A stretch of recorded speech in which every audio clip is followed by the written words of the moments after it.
சரி சரி, நாங்க பாப்போம்டா தொடர்ந்து. இப்ப உனக்கு அப்ப காவியலை பற்றி கொஞ்சம் சொல்லி இருக்கிறேன். பேசிக்கா காவியல் வகைப்பாடு வரைக்கும் சொல்லி இருக்கு. இப்ப நாங்கள் என்ன செய்வோம், கொஞ்சம் அங்கால போவோம். என்னடாப்பா கொஞ்சம் ஒரு அங்கால போவோம்.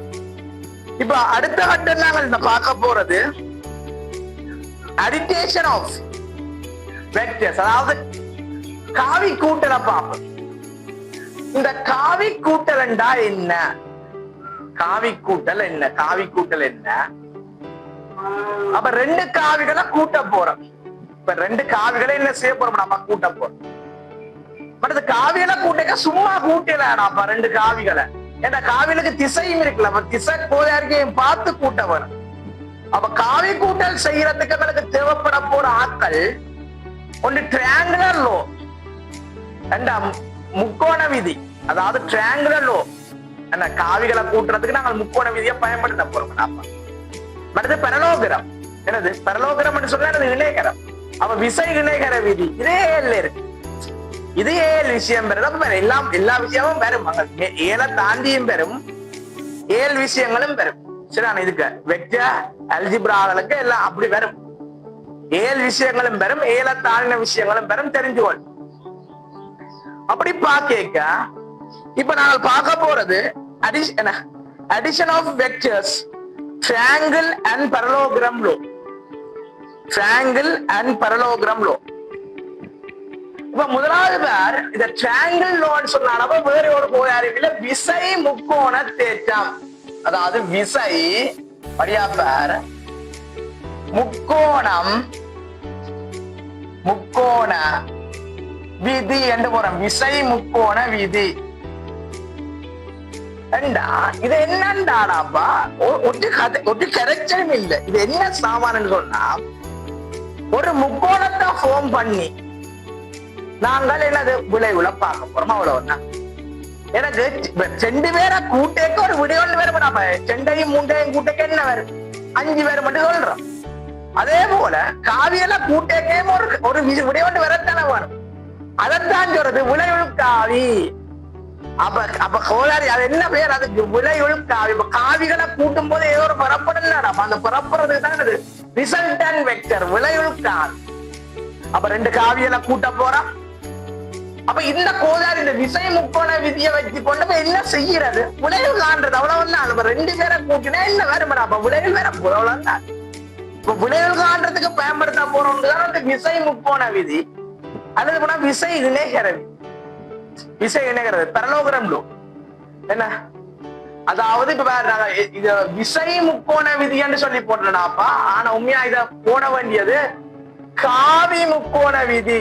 ஏண்டா விசை என்று சொல்றது ஒரு காவி. நான் பிரக்கெட்டுக்க விசைய போறேன். இது இந்த பேர் உனக்கு என்னவா இருக்கும், ஞாபகமா இருக்கும். விசை முக்கோண விதி, விசை இணைகர விதி என்று சொல்றது உனக்கு நார்மலா ஐடென்டிஃபை பண்ணப்பட்ட ஒன்று. நீ நார்மலா பார்த்திருப்ப அல்லது கேள்விப்பட்டிருப்ப ஒரு விஷயம் ஒன்று ஈஸியா விளங்குமாடாப்பா. ஆனா உண்மையா போன வேண்டியது காவி வெக்டர்ஸ் முக்கோண வெக்டர்ல வர முக்கோண விதி ட்ரையாங்குலர் லோ. ஓகே, ட்ரையாங்குலர் மற்றது பரலோகரம் லோ. இப்ப காவியில வார பிரச்சனையே பாக்கணும். ஏன்னா காவிதான் விசையோட காவி, என்ன பரமணம் இருக்கு, திசையும் இருக்கு. சோ விச காவி. அதனாலதான் விசை முக்கோண விதின்னு வந்தது. ஏன்னா காவிக்கு பதில விசைய போட்டுக்கோங்க. இப்ப நான் எப்படி செய்ய போறேன்னு விஷயத்த மட்டும்தான். இப்ப என்னண்ட ரெண்டு வெக்டர்ஸ் இருக்கு, ஒவ்வாறான வெக்டர்ஸ். ஒன்று இந்த டிரெக்ஷன்ல இருக்கிற வெக்டர் ஒன்று இருக்குது, பி என்ற வெக்டர் பிளஸ் பிளஸ் என்னது இப்படி ஒரு வெக்டர் இருக்குது, கியூ என்ற வெக்டர். சும்மா சொல்ல போறேன் மரியா கவனி, ஒரு கதையும் இல்ல, சும்மா சொல்ல போறேன். பி என்ற வெக்டர் கியூ என்ற வெக்டர் கூட்ட போறோம். அதாவது கூட்டுறான். இந்த ரெண்டு வெக்டர்ஸையும் கூட்டேக்க எங்களுக்கு வார விட என்ன, அதெல்லாம் கேள்வி. இங்க நம்ம எப்படி செய்ய போறோம்டாப்ப முதலாவது பேர். அப்ப இதுல வார விட என்ன, வார விட என்ன வர போகுதுன்றது அப்படி கண்டுபிடிக்க போறோம். ஒரு முக்கோணத்தை ஃபார்ம் பண்ணி கண்டுபிடிக்க போறோம். இந்த காவியை அப்படியே தூக்கி கொண்டு வந்து நான் இதுல கீற போறேன் படியாக்க. இந்த காவிய பி காவிய அப்படியே தூக்கி கொண்டு வந்து இதுல கீறேன். அப்ப அதே காவி அப்ப அதே ஃபார்மட்ல இருக்கிறவன் பி இப்படி எல்லாம் இருந்தது, இப்படி எல்லாம் இருந்தது, இப்படி எல்லாம் இருக்குது. அப்ப இதான் பி காவி. விளங்குதா? பிகாவி அவரை அப்படியே கொண்டே கீறேன். ஓகே, அப்ப ஒரு பேரை வைப்போம். பின்னு சொல்றது ஏபி. இது என்னது? சரி, இது சரி. இப்ப இப்படி ஒரு பேரை வைப்போம் ஏபி. அதே போல இவர் என்னது? சும்மா சொல்றேன் பிசி. பிசி காவி இவர். இது ஏபி காவி, இவர் பிசி காவி. பேர் தானடாப்பா. அப்ப இது இவர்ட முடிவில இருக்க இவர் ஏபி. இப்ப இவருடைய ஸ்டார்டிங் பாயிண்ட் ஹியர் இங்க இருக்குன்னு எடுக்கிறேன். இவருட முடிவில இருந்து இவரை தூக்கி கொண்டு போய் இங்க கீற போறேன். அப்ப இவர்ட முடிவங்க பீல முடியுது. அப்ப இவரை இங்க இருந்தாங்க கீறினா கிடைக்காது. இவர் அவர்ட முடிவில இருந்து கீறினு சொன்னா என்னது? என்னது? கியூ. அப்ப பிசி. பிசி வடியா காவி. இப்ப ரெண்டு சாமான ரெண்டு காவிகளை ஒரே படத்துக்கு கொண்டு வந்துட்டான். வடியாக்கவனி வடியாக்கவனி இப்படியே கீறி இவற்ற முடிவில இருந்து மற்றவரை தொடர்ந்து கீறி இருக்கிறேன். இப்படியே கீறி அவற்ற முடிவில இருந்து அடுத்தவரை கீறி இருக்கிறேன். இனி என்ன செய்ய போறேன்? இப்படி போன இதோட முக்கோணமா ஃபார்ம் பண்ணணும். இந்த ரெண்டு புள்ளியையும் என்ன செய்ய வேணும்? இணைச்சன்னு சொன்னா அட சரியா பரவாயில்ல. இங்க கொஞ்சம் கீழே சரியா பரவாயில்லையா? இப்படி கீழே இறக்கும். ஓகே சரி. ஓகே, இப்படி ஃபார்ம் பண்ண சொன்னாங்களுக்கு என்ன வருது? ஒரு முக்கோணம் வருது. வடியாக்கவனி வடியாக்கவனி வடியாக்கவனி. இப்படி போய் இப்படி போகுது. இப்ப எனக்கு ஒரு முக்கோணம் வேணும். அதாவது விசை முக்கோணம், அது காவி முக்கோண விதி தானடா. முக்கோணம் ஃபார்ம் ஆகும். எண்டிங் ஆற ரெண்டு புள்ளி, ஸ்டார்டிங் பாயிண்ட் எண்டிங் பாயிண்ட் ரெண்டையும் முனைச்சு என்ன செய்யணும்? ஒரு கோடக்கீறு. ஒரு கோடக்கீரைக்க எங்களுக்கு என்ன வருது பாரு. எங்களுக்கு ஒரு கோடக்கீரைக்க எங்களுக்கு இப்படி ஒரு முக்கோணம் மட்டும் ஃபார்ம் ஆகுது. அப்ப யோசிப்பார், இப்படி போய் ரெண்டு பேருண்ட இந்த காவியையும் இந்த காவியம் கூட்டேக்க வார விளைவு காவியது இது. வார விளைவு காவி என்னது? இதுதான் விளைவு காவி. விளங்குதா? பி காவியையும் கியூ காவியையும் கூட்டேக்க உனக்கு பரம்பர காவி என்னடாப்பா? அப்ப இதைத்தான் நான் அப்படி எழுத போறேன். வடியா காவி ஏபி என்ற காவியையும் பிளஸ் கூட்ட போகின்றேன். பிசி காவியையும் கூட்டேக்க உனக்கு என்ன வரப்போகின்றது? ஏசி என்ற காவி வரப்போகின்றது. விளங்குறதா? ஏபி என்ற காவியையும் பிசி காவியையும் கூட்டேக்க ஏசி காவி வரப்போகுது. ஏபி காவிக்கு என்ன போடலாம்? பி சக Q is equal to R என்று போட்டு எழுதலாம். விளங்குதா? பிசி P plus Q is equal to R. ஆகவே இந்த ரெண்டு காவியம் கூட்டிகளுக்கு என்ன வருதா? இது என்ன கண்டுபிடிச்சாங்க? ஒரு விசை முக்கோணத்தை அமைச்சு கண்டுபிடிச்சாங்க. ஓகே, விசை முக்கோணத்தை அமைச்சு கண்டுபிடிச்சாங்க. அடே இங்க வடியா கவனி. இங்க கொஞ்சம் விஷயம் இருக்குது. இதுல கொஞ்சம் விஷயம் இருக்குது. இப்படியா? இல்ல கொஞ்சம் விஷயம் இருக்குது. ஓகே, இதுல கொஞ்சம் விஷயம் இருக்குது. பேர் சொல்ல போறேன். என்னடாடா இப்ப நான் என்ன விளைவுல கண்டுபிடிச்சிட்டேன். அப்ப உனக்கு சொன்னான். அப்ப விளைவுன்னு சொல்றது என்னடாப்பா? பெருமன். அப்ப இதுக்கு ஆரண்டு சொல்றது என்னது? பெருமன். அப்ப நீ என்ன செய்யற? அப்ப இப்படி ஏபிக்கு ஏபின்ற பெருமன். அப்ப பெருமனா கண்டுபிடிக்கலாம். இத பெருமனா கண்டுபிடிப்பேன். இதான் அப்ப ஏசி என்றது விளைவு. அப்ப இதனுடைய பெருமனையும் கண்டுபிடிக்கணும், திசையையும் கண்டுபிடிக்கணும். விளங்குதா? அப்ப இதுன்ற பெருமனா கண்டுபிடிக்கணும், அடுத்த திசையை கண்டுபிடிக்கணும். முதலாவது விசை முக்கோண விதி விளங்குதா? என்னன்னு காவி முக்கோண விதி என்றது என்னன்னு விளங்குதா? ரெண்டு காவிகளை ஆட் பண்ணேக்க மூன்றாவதா வார விளைவு. அப்ப இத ரெண்டையும் கூட்டேக்க இதுதான் இப்படித்தான் போகும். இது ரெண்டையும் கூட்டேக்க இப்படித்தான் போகும். ஒரு ஆளுண்ட முடிவில இருந்து மற்றவரை கீறேக்க இப்படி போகுதோ. அப்ப சோ உங்களுக்கு இப்படி போய் இப்படி போறது இப்படி போகுது. அப்ப எங்களுக்கு விளைவு என்னது? ஏசி இப்படி வர. ஓகேடா? ஓகே, முதலாவது இத விளைவுகள் விசை முக்கோண விதிய. அடுத்த விஷயம் பார். இப்ப இதனுடைய பெருமன் கண்டுபிடிக்க வேணும், திசை கண்டுபிடிக்கணும். ஏன்னா காவியது பெருமனும் இருக்கு, திசையும் இருக்கு தானப்பா. அப்ப பெருமன் இப்ப நாங்கள் ஃபைன் பண்ண வேண்டிய பிரச்சனை என்னண்டா? ஏசியின் பெருமன், ஏசி காவியினுடைய பெருமன் என்ன? அதே நேரம் ஏசி காவின் டிரெக்ஷன், டிரெக்ஷன் என்ன? டிரெக்ஷன் டிரெக்ஷன் என்ன? ஏசி காவின் பெருமன் என்ன? திசை என்ன? டிரெக்ஷன். மேக்னிடியூட் என்ன? டிரெக்ஷன் என்ன கண்டுபிடிக்கும். அப்ப ஏசி காவின் டிரெக்ஷன் இப்படி போலாம். கிடையோட டீட்டா, கிடையோட டீட்டா, கிடையோட டீட்டா. அப்ப வேற கிடையோட பார்க்க டிரெக்ஷனா செக் பண்ண போறோம். கிடையோட தீட்டா கூட வச்சு போகுது. கிடையோட தீட்டா. அப்ப இந்த தீட்டா டிரெக்ஷனா கண்டுபிடிக்கா தீட்டா ஆங்கிள் என்ன செய்யணும் கண்டுபிடிக்க வேணும். அதான டிரெக்ஷன் வேணும். டிரெக்ஷனா கண்டுபிடிக்க வேணும். தீட்டா ஆங்கிள் என்ன ஹோதாரி என்றதை கண்டுபிடிக்க வேணும். அதான் கண்டுபிடிச்சா டிரெக்ஷன். அப்ப வேற எங்களுக்கு இந்த காவி இந்த டிரெக்ஷன் ஒரு டிரெக்ஷன் கண்டுபிடிக்கணும்னா இந்த காவி டிரெக்ஷன் வேணும். இது ஒரு அல்பா ஆண்டு எடுப்பான். அல்பா இவர் கிடக்காவிதான. அப்ப இவர் கிடையோடு அமைக்கிற இந்த கோணம் எவ்வளவு அல்பாவா, இவ்வளவு கோணமும் அல்பா, இவ்வளவு விளைவில் தீட்டாவா அமைச்சு. Okay okay okay. அப்ப இது தரப்படும். அப்ப இதுகளை வச்சு கொண்டாங்க. இப்ப என்ன கண்டுபிடிக்கணும்? பருமனையும் கண்டுபிடிக்கணும், திசையையும் கண்டுபிடிக்கணும். இனி அடுத்த விஷயமா அதான் பருமனையும் கண்டுபிடிச்சு திசையையும் கண்டுபிடிக்கிறது எப்படி என்றதான் பார்ப்போம். சரிதானடாப்பா? எப்படி என்றதான் பார்ப்போம். ஓகே, இதான் என்னது விசை முக்கோண விதி. ஓகேயா? ஓகே.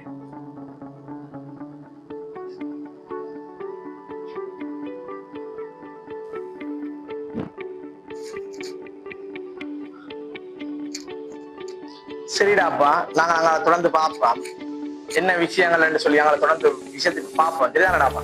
அங்க தொடர்ந்து இருக்கா பார்ப்போம். அப்ப நாங்க என்னத்துல விட்டது? அந்த கடைசியா அந்த பருமன் காண்ற கதையில விட்டது. அதான் எங்களுக்கு அந்த விசை முக்கோணத்துல வச்சு கொண்டு விளையினுடைய பருமன் காண்றதுக்கு பற்றி விட்டு நான் விளையில் உண்ட பருமனை பிடிப்ப காண்றது ரெண்டையும் கூட்டேக்க ஒரு காவி வருகுது. அந்த காவியின் விளையில் உண்ட பருமனை அப்படி காண்றது திசை டிரெக்ஷன் அப்படி காண்றது. அப்ப நான் செய்ய போறேன் பாப்பம். எங்களுக்கு படத்தை அப்ப நான் வந்த படத்தை காப்பிடுறேன். இப்படித்தானே அப்ப எனக்கு படம் வந்தது முதலாவது. இப்படித்தானே படம் வந்தது. இது என்ன போட்டு நான் ஏ பி சி, இந்த காவிய பி என்று போட்டு நான் இத கியூ என்று போட்டு நான் எனக்கு தரப்பட்ட கதை மரியாக்கவனி ஏபி காவி அமைக்கிற டிரெக்ஷன் எனக்கு தந்திருந்தவன் என்னது அல்பா காவி என்று.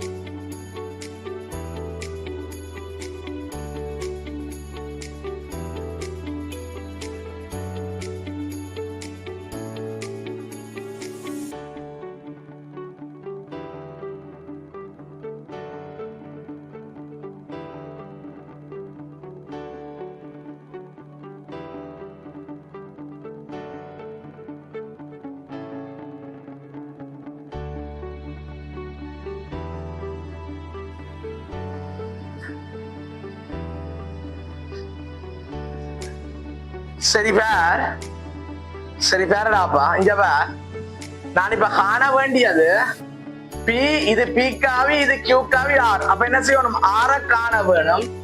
என்னது அல்பா ஒரு தெரியும், இது தீட்டா. சரியா? இது தீட்டா. இங்க இது தீட்டான்னு சொன்னா அப்படியே ஓடி வரைக்க எனக்கு இது என்னது தீட்டா. விளங்குதா? இது தீட்டா. நான் வேற ஒண்ணும் போடல. இது தீட்டாடா, இது தீட்டா. ஓகே.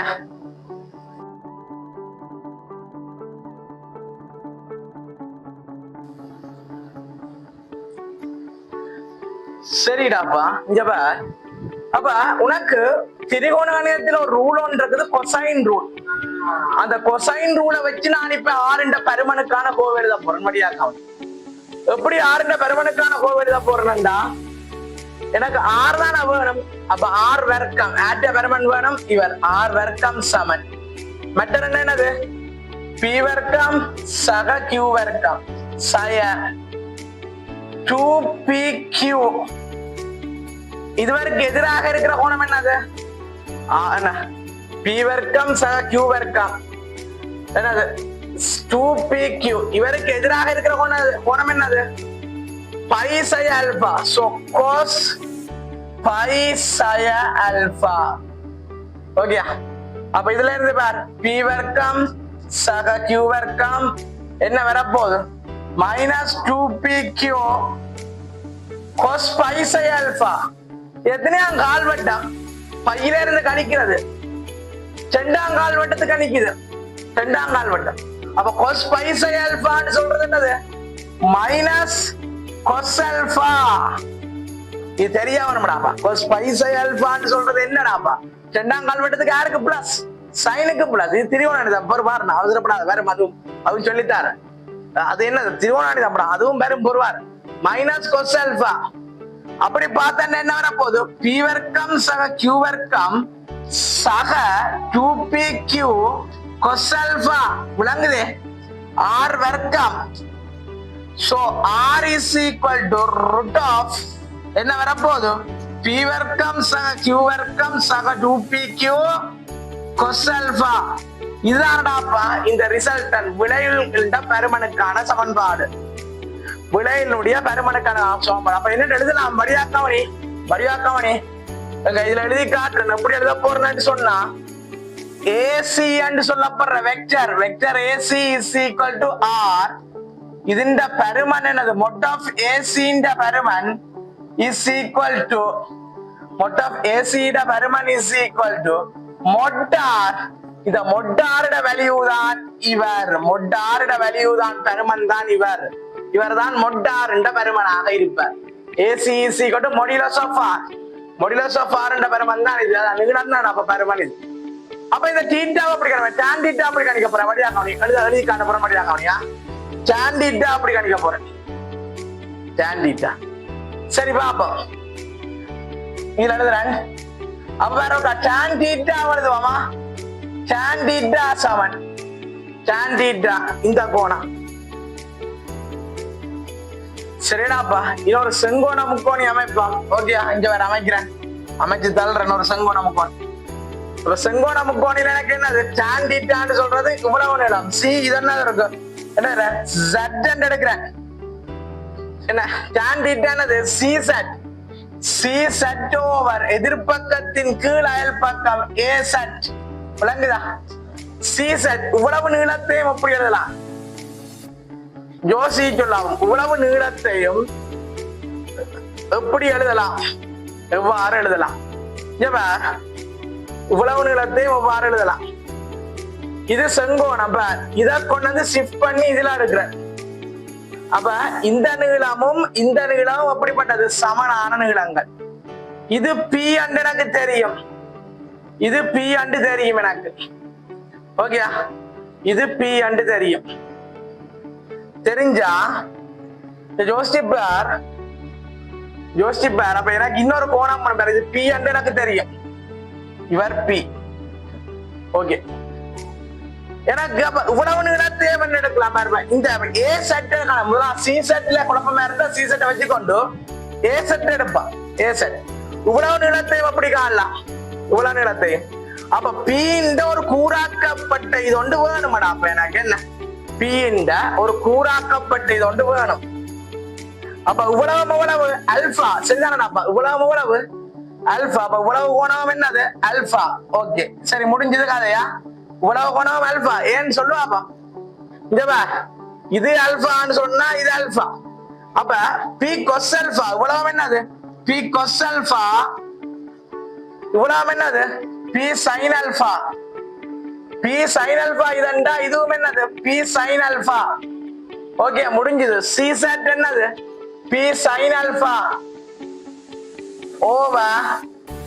ஓவர் இது என்னடாப்பா? இவ்வளவு அப்பா இவ்வளவு இது என்னது? ஜி. இது ஒரு சி டேஷ் எடுக்கிறேன்.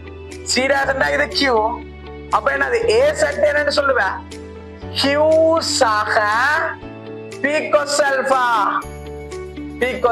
இங்கு அல்பா என கதைக்கப்படுவது என்னன்னு சொன்னா அந்த இரண்டு தரப்படுகின்ற இரண்டு காவிகளுக்கு இடைப்பட்ட கோணம். அல்பான்னு சொல்றது எங்களுக்கு அல்பான்னு சொல்றது ரெண்டு காவிகளுக்கும் இடைப்பட்ட கோணம். பாருங்க, அல்பா இரு காவிகளுக்கும் இடைப்பட்ட கோணம். இரு காவிக்கு இடைப்பட்ட கோணம் விளங்குதா? இரண்டு காவிகளுக்கும் இடைப்பட்ட கோணமாக என்ன இருக்குது? அல்பாமை. விளங்குதேடாப்பா. முதலாவது விசை முக்கோண தேற்றத்துல பருமன் என்ன கண்டுபிடிக்கிறோம், திசை என்ன கண்டுபிடிக்கிறோம். விளங்குதேடாப்பா. விசை முக்கோண தேற்றத்துல பருமன் என்ன கண்டுபிடிக்கின்றோம், திசை என்ன கண்டுபிடிக்கிறோம். விளங்குதே? சரியா? ஓகே, நாங்கள் அடுத்தல என்ன பார்ப்போம்? விசை இணைகரத்தை பார்ப்போம். அடுத்தல என்ன பார்ப்போம்? காவிகள்ல விசை இணைகரத்தை பார்ப்போம். அதான் காவி இணைகரத்தை எப்படி யூஸ் பண்ணி பெருமானம் கண்டுபிடிக்கிறது பார்ப்போம். ஓகேடாப்பா? ஓகேயா?